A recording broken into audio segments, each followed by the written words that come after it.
So you were a Euromaidan revolutionary. You just call it Maidan, you said last time. Uh, Yeah, pretty much. do you want to talk about your experiences with that? With that revolution, Yeah, well, I think we talked about it a little bit last time. we Yeah, if I'm did, not like yeah, mistaken. but that wouldn't be Yeah, in the but book because it's that one's not yeah, in the yeah, I book. get it. Yeah. Yeah.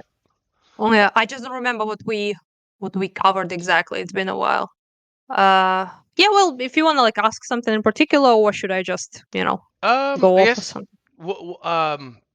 I wrote down a few questions. Have things improved since the revolution? In what area? Well, you Like in what sense improve?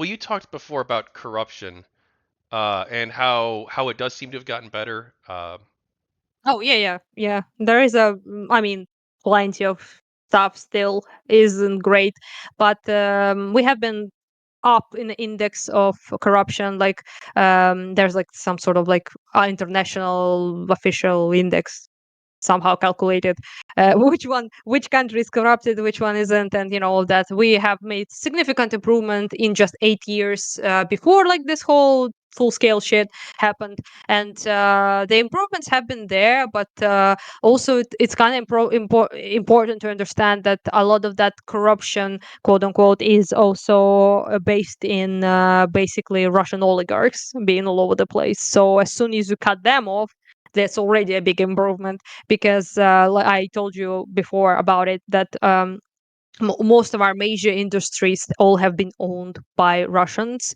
and they milked them basically, and they also all had businesses in Russia that they sponsored with that money. So whether it's like production of some sort of like technological stuff, cars, whether it's like pharmaceuticals, whatever it is, the big industry of any sort, like wood cutting, like in the Western Ukraine, like all of that, like the forests and everything. So it's all of that just was in the hands of people who didn't invest whatsoever in the country itself, only in themselves. So because of that, that has been an improvement, but we still have our own shitheads, obviously, that needs to be dealt with as well. But yeah, I'd say it's an improvement. There is a lot of work to do, but improvement definitely did happen. Yeah. Okay. One of my colleagues, actually, Claw, he's a Gamergate person from St. Louis, friend of mine. He wants to know about Zelensky's anti-corruption campaign. I actually wasn't aware of this. So Zelensky has launched an anti-corruption campaign. How is that going? And does it seem like he's doing it to actually fight corruption or to go after political opponents or what? Yeah, he was. It was part of his campaign, even in like kind of when he was elected and everything. I mean, Poroshenko kind of also had that sort of campaign. It's like something you run on in Ukraine because many people obviously are concerned with the corruption, so that's a selling point to many people. And I don't want to like go into like every single detail, obviously, of which people have been like arrested or like investigated, which one weren't. There's questionable things there, obviously, but yeah, I like it's just as a broader like thing. Just the It's kind of hard to explain to people just how shit things were, I guess, because for example, when I was a kid, just to highlight the difference, right? It was completely normal to pay um, police people. So that's what my father just used to do. So I would drive with him in a car, right, somewhere as a kid, and the police car will stop us, and he will just give them money immediately, right? So that was like absolutely normal. So that was just how things were running. And now it's not like that anymore. So there has been like a pretty severe police reform. Of course, there's still corrupt people every now and then, but overall, the change is so significant from how the country looks now from when I was a child, for example. So yeah, and especially noticeable, I'd say, in administrative reform, in the sense how governmental organizations work, for example, and how efficient they are, how much less bribery is going on there, and in police, for example, as well. Far from perfect, like I said, but an improvement is definitely has been made in some regards. Okay. I'm gonna refill my drink, but I'm definitely still listening. I got a question suggestion from Reddit actually. I asked for people if they wanted to have any ideas, and one person suggested I ask you about the shifting view of the Ukrainian security services before Euromaidan, where perhaps some people saw them as oppressors, and then now they're viewed as freedom fighters fighting for democracy. Security?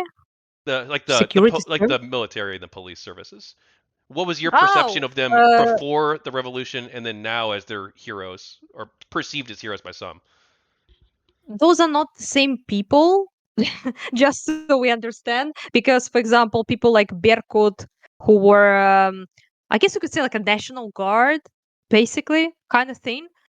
Most of them ran to Russia, and they also enlisted in Donbass, for example, to fight against Ukraine and all sorts of shit.